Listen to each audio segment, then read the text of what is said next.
이렇게 예배하러 본당으로 이렇게 올라오는데 여러 성도들이 일찍 오셔서 기도도 하시고 성경 말씀도 읽는 모습을 보았습니다.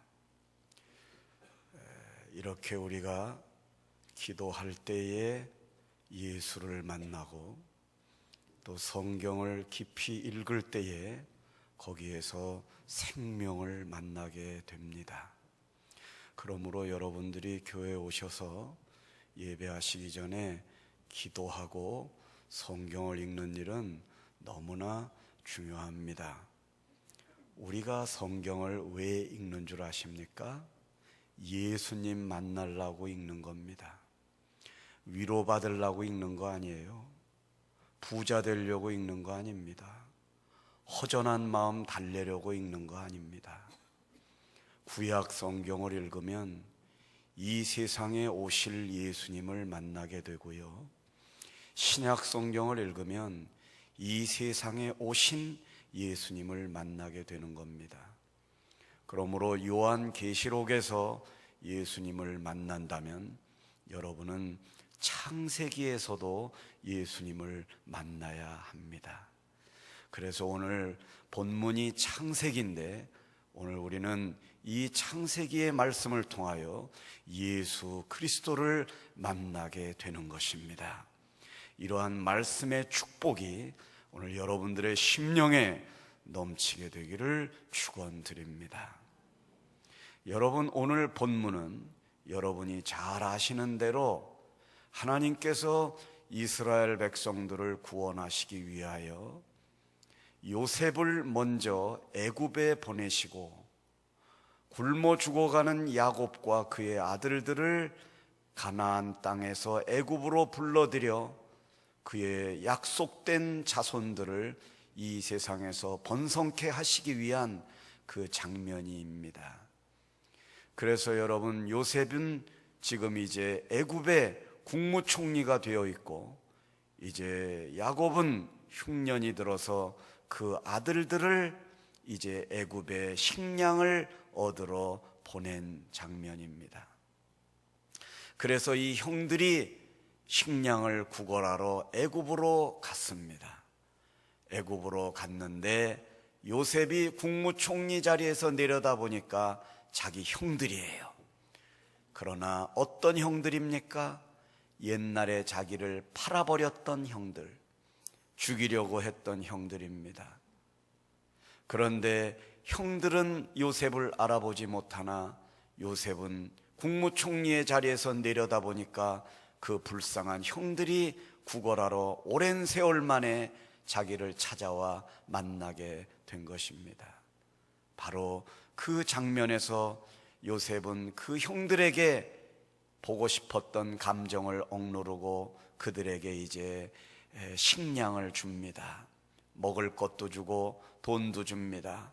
그래가지고 이제 네 동생하고 너희들의 아버지가 아직도 살아계시냐 이렇게 물어보면서 하여튼 자기를 드러내지 않습니다. 그리고 이제 보니까 막내 동생 베냐민은 오지 않았던 것입니다. 이 베냐민이 누구냐면 요셉의 친동생입니다. 그러니까 야곱의 12아들이 있었는데 그 중에 둘은 야곱이 사랑했던 라헬이 낳았던 자식들이요, 나머지는 다 레아와 또 이렇게 다른 부인이 난 그런 자식들입니다. 그런데 야곱은 원래 이 라헬을 너무너무 사랑했습니다. 그래서 그 사랑하는 자식에게서 난 요셉과 또 베냐민을 특별히 사랑했었습니다. 그래서 요셉은 애굽의 총리가 되었고 베냐민은 식량을 구걸하는데 보내지도 않았어요. 왜? 요셉처럼 또 죽을까 봐. 지금 야곱은, 그 아버지는 이 아들 요셉이 애굽에 가 있는지도 모르고 죽은 줄 알고 있습니다. 형들이 구덩이에 빠뜨려 가지고 이스마엘 상인에게 팔아 가지고 애굽으로 쫓아버렸는데 이 가죽을 가지고 가가지고 옷을 가지고 가가지고 거기다가 양의 피를 발라가지고 이거 요셉의 옷이라고 그러고 요셉이 죽었다고 자기 아버지에게 말하니까 이 늙은 아버지는 그것도 잘 파악하지 못하고 요셉이 죽은 줄 알고 있었습니다. 그런 상황이었습니다. 보니까 자기 형들은 왔는데 자기 베냐민 동생은 안 왔어요. 그래서 요셉이 돈도 주고 먹을 것도 주고 다 자루에다가 다 충분히 줬어요. 그리고 요셉 국무총리가 가장 아끼는 은잔을 갖다가 베냐민 가방 속에다가 집어넣은 겁니다. 그래서 베냐민 가방 속에다 집어넣어 가지고 이렇게 보내요.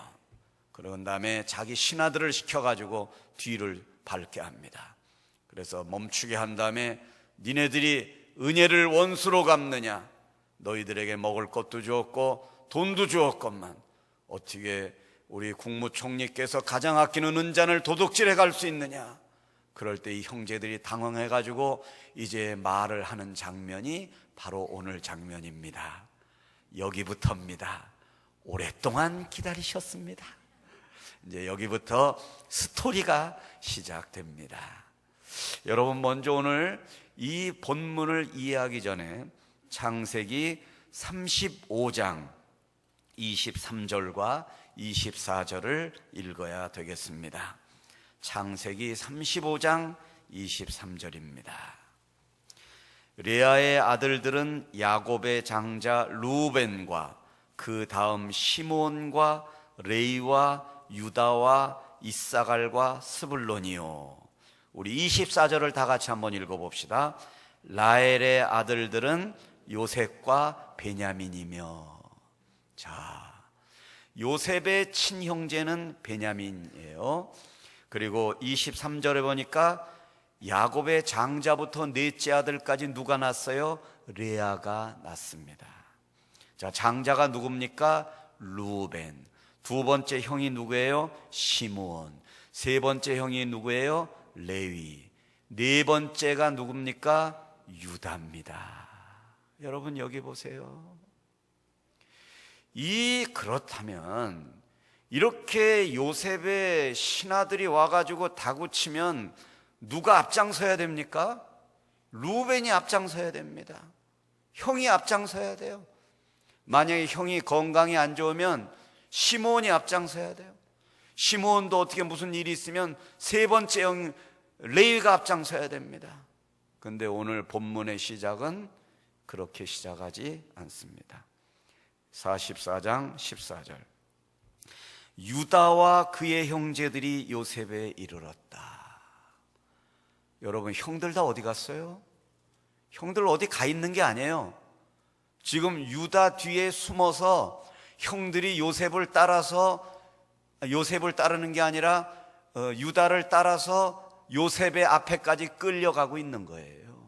여기서 성경이 유다와 그의 형제들이 이렇게 말씀하시는 거는 하나님이 이걸 강조하시는 거예요. 유다가 앞장섰다. 유다가 이 모든 일에 책임을 질 거다.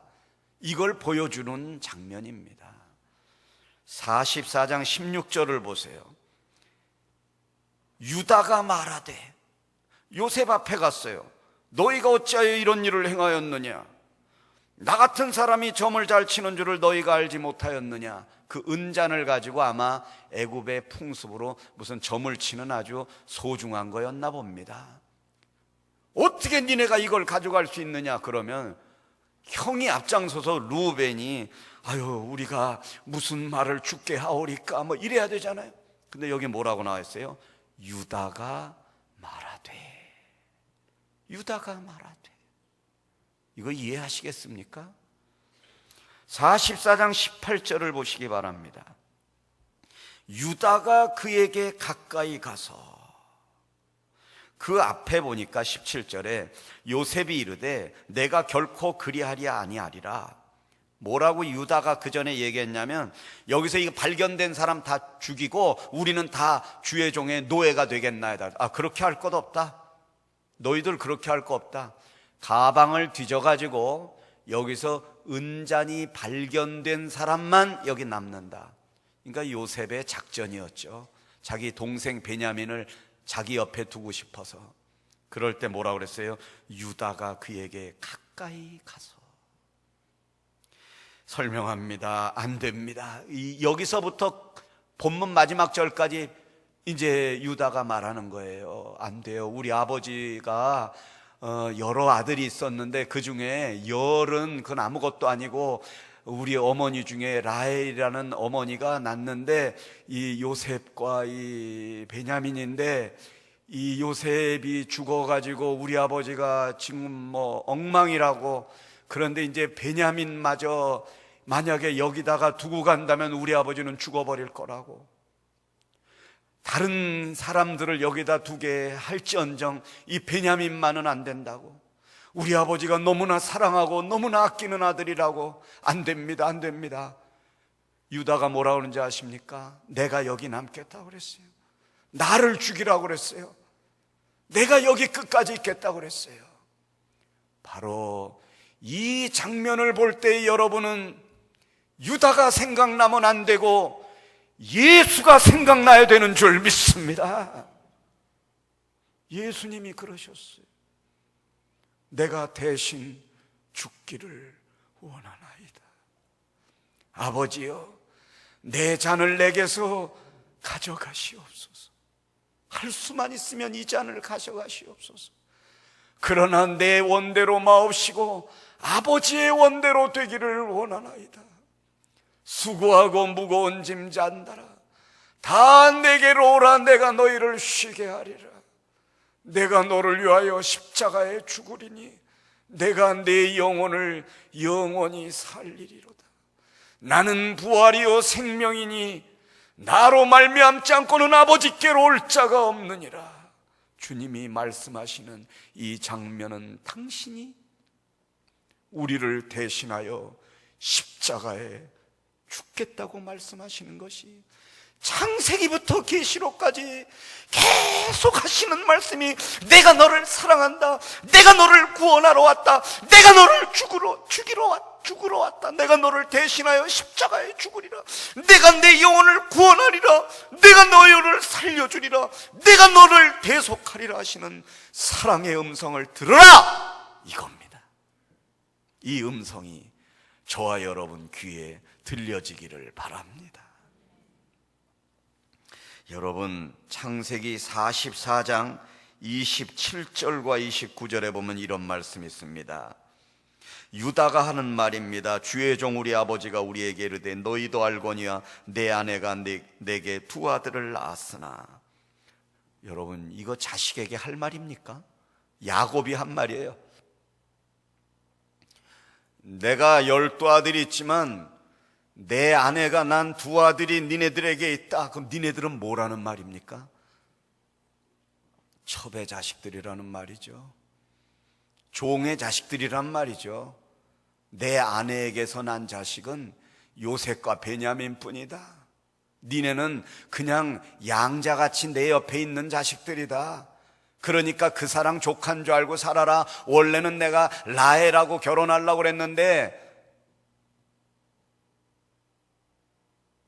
내가 이렇게 속아가지고 이렇게 레아가 내게 시집을 오는 바람에 나는 뭣도 모르고 결혼해가지고 이렇게 니네들 낳은 것뿐이지 원래 내 자식들은 요셉과 베냐민이다 그런 거예요. 인격적으로 너는 내 자식도 아니라는 거죠. 그러나 유다는 이런 아버지의 말에 대해서도 인정했습니다. 아버지 감사합니다. 그래도 저를 버리지 않고 이렇게 키워주시니 감사합니다. 내가 어찌 자식의 자격이 있겠습니까? 이 유다의 모습은요, 예수님의 모습이 아닐 수 없어요. 그리고 29절에 뭐라고 그럽니까? 너희가 이 아이도 내게서 데려가려 하니 만일 재해가 그 몸에 미치면 나의 흰머리로 슬퍼하며 수월로 내려가게 하리라. 이거 뭐예요? 난 죽어버릴 거다. 야곱이 아들들 앞에서 이런 말 해도 되는 겁니까? 이 자식들아, 난 죽어버릴 거다. 니네들에게 소망이 없다. 죽고 싶다. 나 자살할 거다. 니네들 보면 소망이 없다. 아무 의미가 없다. 이 무능력한 자식들아, 이 답답한 놈들아, 이렇게 얘기하는 거예요. 이 이야기를 유다가 듣고 있는 거예요.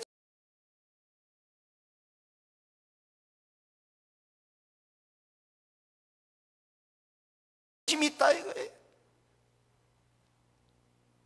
니네들 당장 잘라버리고 쫓아버리고 싶지만 니네들 인생이 불쌍해서 내 옆에다 두는 것뿐이야. 이 바보 같은 놈들아, 일 제대로 해, 이런 뜻이에요. 이런 뜻이에요.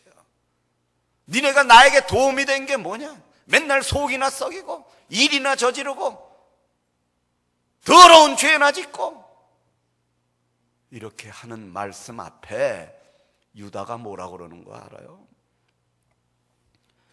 44장 31절에 보면 유다는 그런 면박에 아랑곳하지 않습니다. 아버지가 아이의 없음을 보고 죽으리니 이같이 되면 종들이 주의 종 우리 아버지의 흰머리로 슬퍼하며 스올로 내려가게 함이니이다. 여러분, 지금 유다는 자기가 붙잡혀 죽을 거 걱정도 안 하고요, 우리 아버지 걱정하는 거예요. 우리 동생 걱정하는 거예요. 야곱 아버지 늙으셨는데 마음 아파하실까 봐 그거 걱정하는 거예요. 32절에 보니까 주의 종이 내 아버지에게 아이를 담보하기를 내가 이를 아버지께로 데리고 돌아오지 아니하면 영영이 아버지께 죄짐을 지리다 하였사오니, 아버지께 얘기했어요. 만약에 내가 베냐민을 안 데리고 오면 영영이 아버지께 죄짐을 지겠습니다. 여러분, 생명을 담보로 한 죄짐이 뭡니까? 대신 죽겠다라는 거죠. 생명을 대신할 수 있는 짐이 뭐예요? 돈입니까? 물질이에요? 명예입니까? 달란트입니까? 좀 실력 있는 겁니까? 아닙니다. 생명을 담보할 수 있는 거는 여러분의 물질도 아니요, 여러분의 학벌도 아니요, 여러분의 재능도 아니라 여러분의 사랑이요, 여러분의 눈물이요, 여러분의 기도 외에는 없는 것입니다. 이거를 담보하겠다는 거예요. 요셉이시여, 내 동생을 대신하여 내가 죽겠습니다. 나를 죽여주십시오. 그리고 아버지, 베냐민 만약에 못 데리고 오면 내가 대신 베냐민을 대신하여 죽겠습니다. 베냐민을 아버지도 사랑하지만 나도 내 동생을 사랑합니다. 내 친동생은 아니나 배다른 동생이나 내 친동생들 못지않게 베냐민을 사랑합니다. 왜냐하면 베냐민 또한 아버지의 자식이요, 내 형제가 아닙니까? 나는 내 11 형제들을 차별하고 사랑한 적이 없습니다. 아버지, 내가 반드시 베냐민을 데려올 것입니다. 이렇게 이야기한 것입니다. 오늘의 아주 중요한 성경 구절은 33절입니다. 이제 주의 종으로 그 아이를 대신하여, 여기에 머물러 있어 주의 종이 되게 하시고 그 아이는 그의 형제들에게 함께 올려 보내소서. 여기서 대신한다, 여기서 대속이라는 단어를 찾아내시기 바랍니다. 십자가가 이겁니다. 대신하겠다는 겁니다.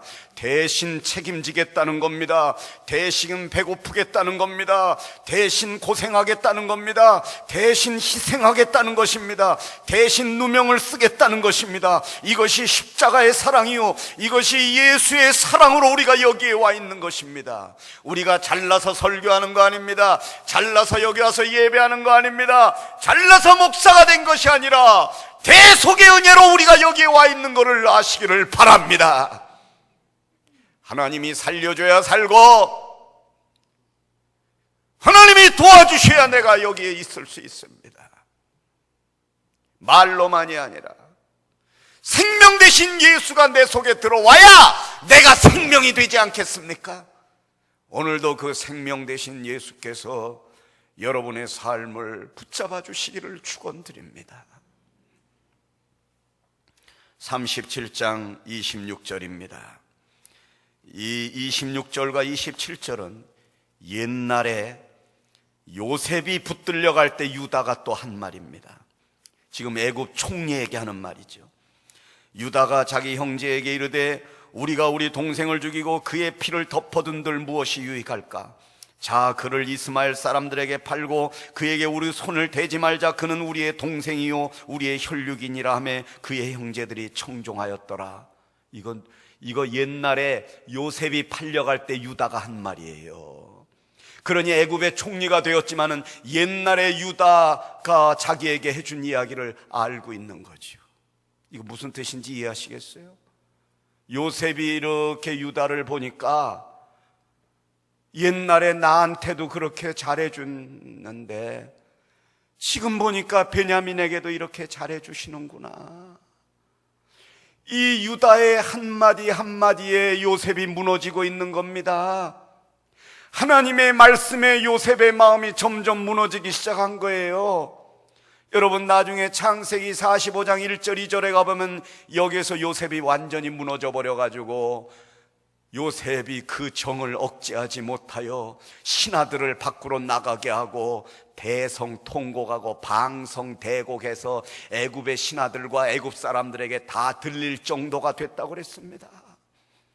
여러분, 유다의 사랑 앞에 요셉은 통곡하게 되었고, 예수님을 3번이나 모른다고 부인하던 베드로는 예수의 말씀이 생각나 밖에 나가 심히 통곡하게 된다는 마태복음 26장 75절의 말씀을 붙들진데, 생명을 만나는 순간 눈물은 흐르게 되고, 눈물이 흐르는 순간 무너지게 되고, 무너지게 되는 순간 나는 죽고, 내가 죽는 순간 예수가 살아나게 되는 줄 믿습니다. 요한복음 11장에 보면 예수님께서 죽은 나사로를 살려주시는 장면이 있습니다. 이미 나사로는 죽어 썩어 나흘이나 되어 냄새가 나 무덤 속에 갇혀 있었습니다. 그럴 때 예수님이 찾아오셔서 그의 누이들 마르다와 마리아를 만나십니다. 먼저 마르다를 만나십니다. 그럴 때 마르다가 왜 이제 오십니까? 좀 일찍 오셨더라면 내 오라비가 죽지 아니하였겠나이다. 이게 우리의 믿음입니다. 늦었다 이거예요. 예수님이 계셨으면 살아났다는 게 믿음이 아니에요. 예수님이 오셨으면 살았지만 안 오셨기 때문에 죽었다라는 건 믿음이 아닙니다. 예수님은 하늘나라에 계시고 예수님은 여기 안 계시다고 생각하는 이 마르다의 믿음은 믿음이 아니라 이거예요. 지금 예수님은 하늘에도 계시지만 지금 여기에도 계신 것을 믿습니까? 그게 믿음이에요. 그럴 때 마르다야, 네 오라비가 살리라. 그래요 예수님, 이 다음에 천국 가면 다시 살겠지요. 마르다, 이것이 마르다의 한계였습니다. 마르다는 착한 여자였어요. 예수님이 오시면 음식 다 준비했어요. 그래서 오죽하면 마르다가 마리아 보러, 예수님 왜 마리아는 저 일도 안 하고 나만 이렇게 분주하게 대접하고 막 음식 준비해야 됩니까? 그럴 때, 예 마르다야, 음식 한두 가지만 해라. 너무 많이 하지 말고 차라리 마리아처럼 와서 하나님의 말씀을 좀 들어라. 이럴 정도로 예수님을 위해서 음식도 대접 잘한 사람들입니다, 이 마르다가요. 그런데 하나님은 그걸 기뻐하시지 않으셨어요. 오히려 마리아가 좋은 편을 택하였다고 이야기했습니다. 오늘도 또 주방 봉사 거절하지 마시기 바랍니다. 여러분, 그 다음에 마리아를 만나십니다. 11장 32절에 보니까 마리아가 예수 계신 곳에 가서 배웠고 그 발 아래 엎드려 이르되 주께서 여기 계셨다면 내 오라비가 죽지 아니하였겠나이다 하더라. 그 언니의 그 동생이죠. 그 언니의 그 동생. 예수께서 이르시되 돌을 옮겨 놓으라 하시니 그 죽은 자의 누이 마르다가 이르되 주여 죽은 지가 나흘이 되었음에 벌써 냄새가 나나이다. 주님, 너무 늦었어요. 끝났어요. 암덩어리가 다 퍼졌대요. 말기래요. 3개월 남았대요. 1개월 남았대요. 아유, 천국 갈 준비하세요. 이거예요. 이거 우리 믿음 아닙니까? 이게 우리의 현주소 아니냐 이거예요. 겉으로는 하나님이 살려주실 거예요. 힘내세요. 병원 문안 가가지고 그렇게 얘기해 주지요. 돌아서면 에휴, 너무 늦었어. 그게 마르다요, 말이야. 그러나 하나님은 마르다를 쓰시기를 원하시는 게 아니에요. 마르다를 우리에게 소개하고자 하시는 게 아니라 죽어 썩어 냄새가 나는 나사로를 오늘 우리에게 증인으로 세우시기를 원하시는 것입니다. 34절 이르시되 그를 어디 두었느냐 이르되 주여 와서 보옵소서 하니 35절에 중요합니다. 예수께서 뭐예요? 눈물을 흘리시더라. 요셉이 방성되고 가더라. 베드로가 밖에 나가 심히 통곡하니라. 예수께서 눈물을 흘리시더라. 생명이 생명을 만나는 순간에 눈물이 있어야 함을 예수님이 보여주고 계신 것입니다. 여러분이 하나님 앞에 나와 눈물이 없습니까? 찬양을 들어도 눈물이 없습니까? 설교를 들어도 눈물이 없습니까? 기도를 하여도 눈물이 없습니까? 생명이 멀리 있습니다. 오늘 이 시간에 주여 내게 눈물을 주옵소서. 그럴 때 우리가 그 순간에 생명 되신 예수를 만나게 되는 것입니다. 오늘 40절을 봅니다. 예수께서 이르시되 내 말이 네가 믿으면 하나님의 영광을 보리라. 여기서요 중요한 게 있습니다. 내 말을 네가 믿으면 하나님의 영광을 보겠다는 게 아닙니다. 중요합니다. 내 말을 네가 믿든지 안 믿든지 내 말은 언제나 하나님의 영광을 본다. 그래서 내 말을 이게 아니라 내 말이 이거예요. 내 말이 영광을 보리라. 내 말이 하나님의 영광을 보리라. 그 사이에 네가 믿으면은 너는 네가 믿으면 네가 영광을 보고 네가 안 믿으면 딴 사람들이 영광을 본다는 것입니다. 그러니까 예수님이 오지 하는 말씀은 나는 길이요 진리요 생명이니 내 말이 영광을 본다. 영원히 영광을 본다. 이 시간에 내 영광을 볼지어다. 이 시간에 내 영광을 보아라. 이 시간에도 그 영광을 가져라. 주의 음성입니다. 어떤 자에게 이런 능력이 나옵니까? 사도 바울은 고린도전서 15장 31절에서 형제들아 내가 그리스도 예수 우리 주 안에서 가진 바 너희에 대한 나의 자랑을 두고 단언하노니 나는 날마다 죽노라. 여기 자랑이 뭐예요? 죽는 게 자랑이에요. 건강도 아닙니다. 학벌도 아닙니다. 봉사도 아닙니다.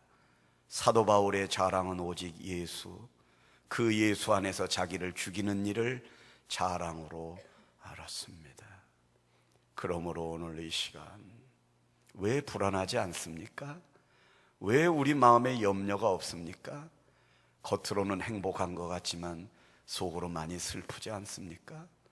어쩔 수 없는 자식들 때문에, 어쩔 수 없는 부모님 문제 때문에, 어쩔 수 없는 고통 때문에 겉으로는 괜찮다고 그래도 속으로는 슬픈 눈물을 흘릴 때가 우리가 왜 없겠습니까?